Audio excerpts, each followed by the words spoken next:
One of the most popular videos on the channel is the history of chickens. And in that video, I talk about how chickens went from being essentially a bonus livestock animal on mixed farms, kept mostly for their eggs, to being the most populous livestock animal we have on the planet today, with over 20 billion chickens alive at any point. So today I'm going to dive into the Chicken of Tomorrow contest, which launched the beginnings of how chickens turned into the modern chicken that we know today.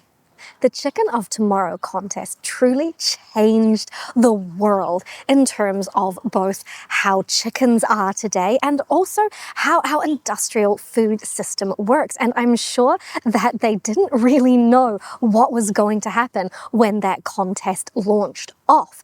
But the 20 billion chickens alive on the planet today at any given point, most of them can trace their ancestry back to the winners of that contest in 1948.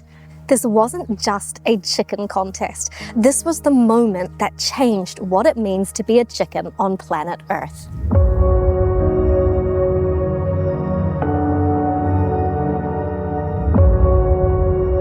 So what was the Chicken of Tomorrow contest? Well, we need to roll back in time so we can get into the theme of what was going on. So it's 1945, World War II is over, and the world and America are transitioning back to peacetime. Now, during the war, chicken became quite popular as a meat to eat because it wasn't rationed, whereas beef and pork were rationed. So people had been eating quite a lot of chicken. But the war is now over, and the powers that be, whoever they were, wanted to find a way to keep people eating chicken. Because you have to remember, back then, chicken wasn't what we know of today when we go to the supermarket and buy that juicy, plump bird. Chickens were quite different. They had mostly been developed at this point for egg-laying capacity. So they were a thin, lean bird that took at least 16 weeks to reach a weight that was worth butchering for the table. So they had long legs and narrow breasts, and ultimately weren't that compelling as a table bird to feed a whole family. There was a supermarket chain present at this point in time called the Great Atlantic and Pacific Tea Company, or A&P for short. And they looked at the situation and they thought, we need a better chicken, a meatier chicken, a chicken that could feed a whole family in one meal from one bird. And they partnered with the USDA to come up with the Chicken of Tomorrow contest. Now, this was also a bit of a marketing ploy for A&P because they had a bit of a PR problem.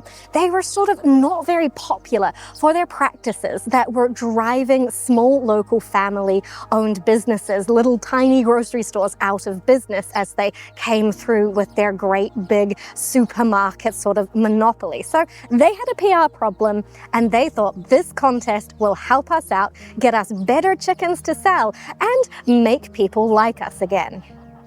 Now, this wasn't some small regional affair. This was a massive, massive contest. There were 55 organizers. There were hundreds of volunteers. There were scientists, bureaucrats, people on loan from government agencies. It was in 44 states, and they ran regional contests in 1946, state contests in 1947, and then a nationwide contest in 1948. So here's how it worked. Breeders from all across the country could enter. They had to send 720 hatching eggs to a hatchery on Maryland's eastern shore. And this was very precisely planned. The eggs were shipped on trains that were specifically coordinated to get all the eggs to the hatchery at the same time so that they could all go into the incubators together. And what were the goals of this competition? What were the competitors being judged on? Well, they wanted a bird that would grow faster and be a bigger, plumper bird. They wanted a bird that would be at a butchering weight in 12 weeks, which at the time seemed absolutely incredible that a bird could grow that quickly. So that's what they were looking for. A bird that would be plump, would be bigger than the birds that were currently available, grow fast, and be able to convert the feed they were fed into meat much better than what was previously available. Now, most of the contestants in this competition worked on improving the purebred breeds that they already had. So if you bred Rhode Island red chickens, you would work on them becoming bigger and meatier and faster growing, but they would still be Rhode Island Reds. But some competitors had a different idea. They thought, what if we cross two different breeds together? And that hybrid is exactly what won the competition. There were two winners of the competition because there were two categories. But in one category, that hybrid that I just mentioned won. It was bred by the Vantress brothers, and they created it by crossing a red Cornish chicken with a New Hampshire red chicken. And it turned out to be quite a decent bird, and it was a red feathered hybrid. Now, the winner of the other category was Henry Saglio, and he won it with the improved white Plymouth Rock chickens that his family bred. Henry Saglio, the breeder of the winning white Plymouth Rocks, was actually a teenager when he entered this competition. And the benefit of having a white meat bird is that when they are plucked, and if you happen to miss any of the feathers, the pin feathers are a clear color. They're white, so it's much less easy to see any missed feathers against the flesh of the bird. So that was quite a benefit to having a white feathered meat bird. Today, almost all meat chickens, broiler chickens that you buy in the supermarket, come from chickens with white feathers because there's always one or two small feathers left from the plucking process. And if those feathers were dark, they would stand out against the flesh of the chicken and look fairly unappetizing. The finals for the contest were held in Georgetown, Delaware in June of 1948, and it was a huge event. There was a 3-mile parade through town. They had a Chicken of Tomorrow queen because, of course, in the late 40s, anything was an excuse to have a beauty pageant.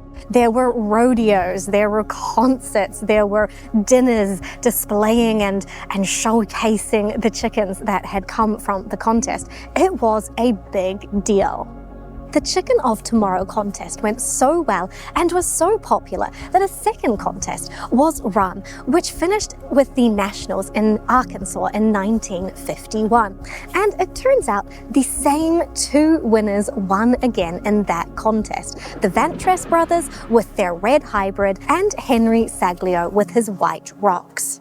At the time, these contests probably just seemed like a fun thing to do, to make better chicken, to improve chicken farming and make chicken more affordable for American families. But what actually happened was setting in motion a system that would change global food production forever. And those two winners, the hybrid chicken and the white rock, they became the foundation, the ancestry of almost every meat chicken alive on the planet today.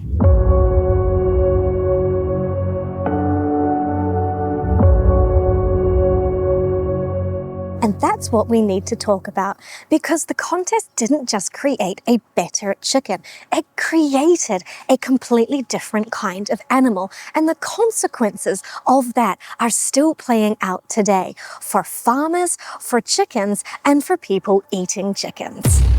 So what happened after the contests? Because winning those contests was just the beginning. The creation, the foundation of the new chickens that won those contests was just the beginning.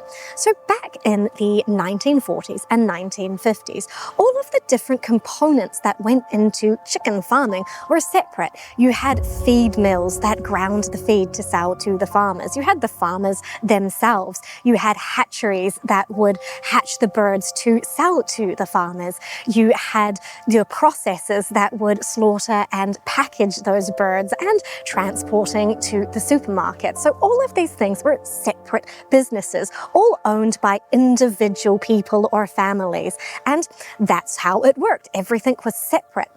But the competition started to change that, because the winners of the competition, they doubled down on breeding their chickens. And they started to think about, well, how could we bring all of these little different businesses together so that we are not having lots of different components? We're starting to do everything for ourselves.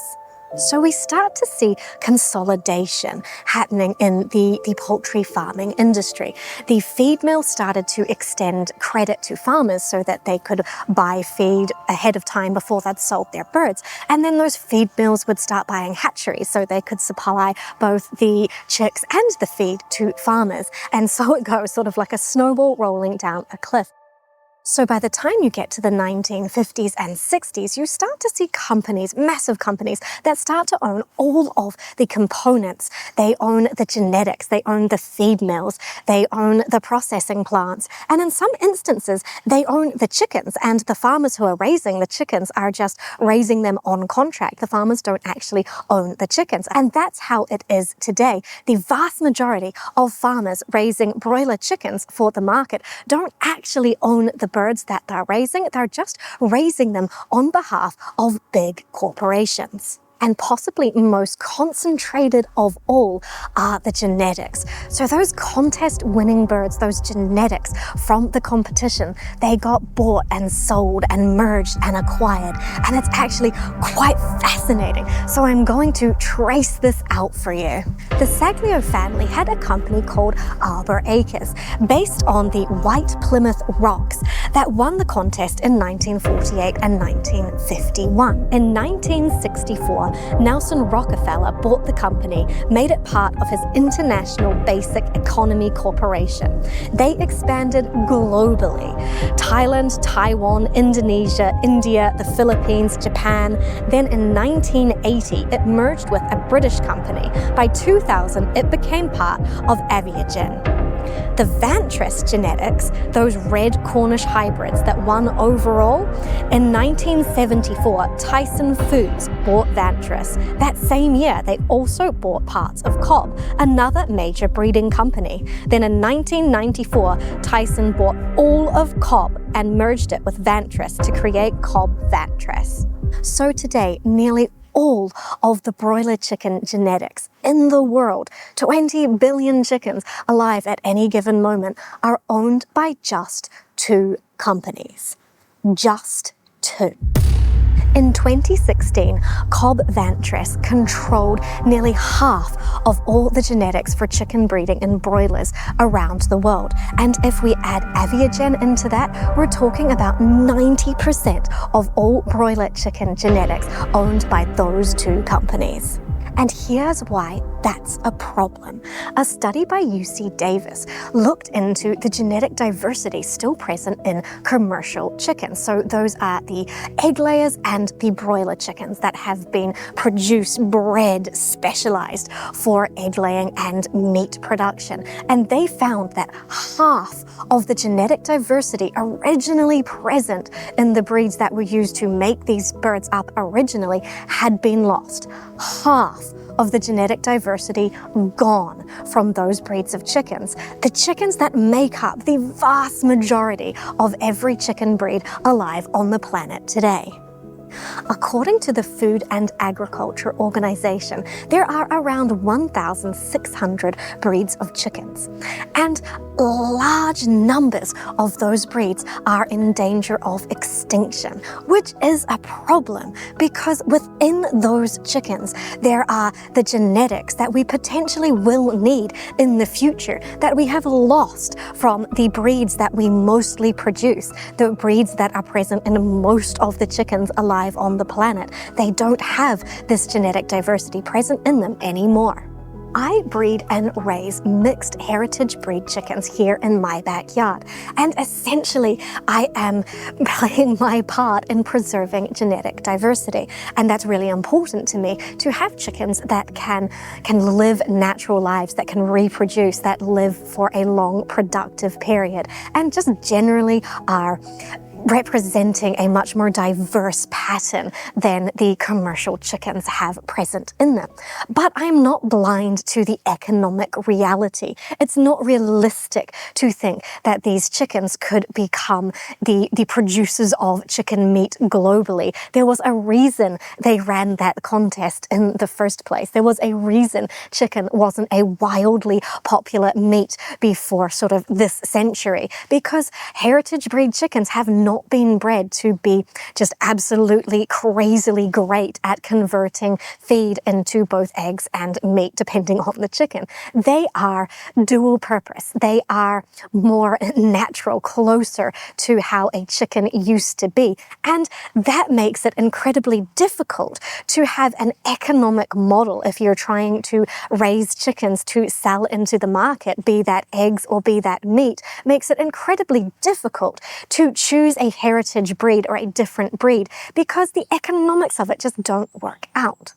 If I go to the store because I need to buy chicken, I am going to pick an organic free-range chicken, and that chicken costs about $29 just for one chicken. But even paying that kind of money for one chicken doesn't mean that it is viable for it to be a different breed. So that chicken is still a Cobb or a Ross chicken. It's still those commercial genetics, because even with the premium price added, it still is not economically possible to produce chicken at a price consumers are willing to pay without using these incredibly optimized breeds that convert feed into meat just so much better than anything else we have ever created, and they grow so much faster. So a free-range organic chicken is going to grow a bit slower than a chicken raised in a massive big shed indoors where everything is provided right in front of their faces, but they're still going to be ready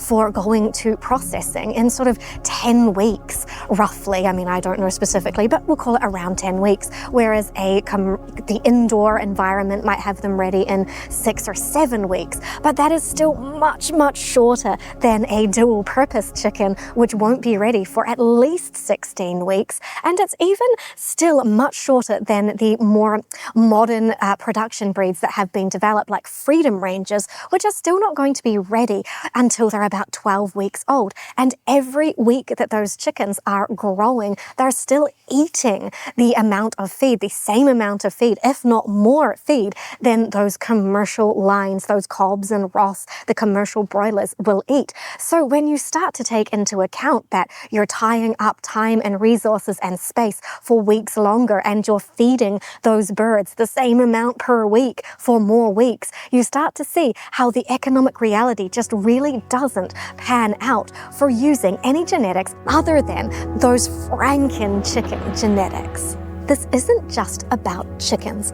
It's about what happens when we optimize for just one trait, for a meaty chicken that can convert food into meat really, really effectively at the expense of every other trait that should go into making a healthy, happy chicken, which we didn't worry about those. We just wanted a fast-growing, meaty, easy to produce chicken.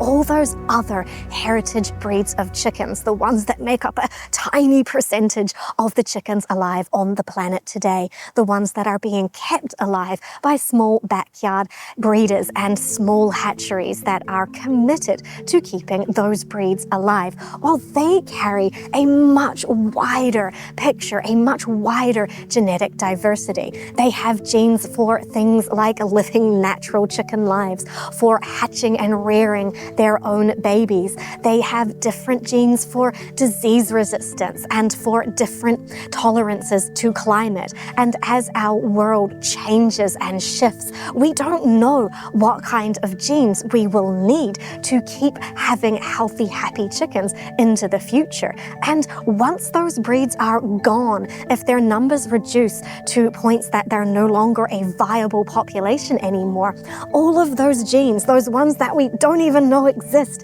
that we don't even know that we might need, they will be gone. And once they are gone, we can't get them back.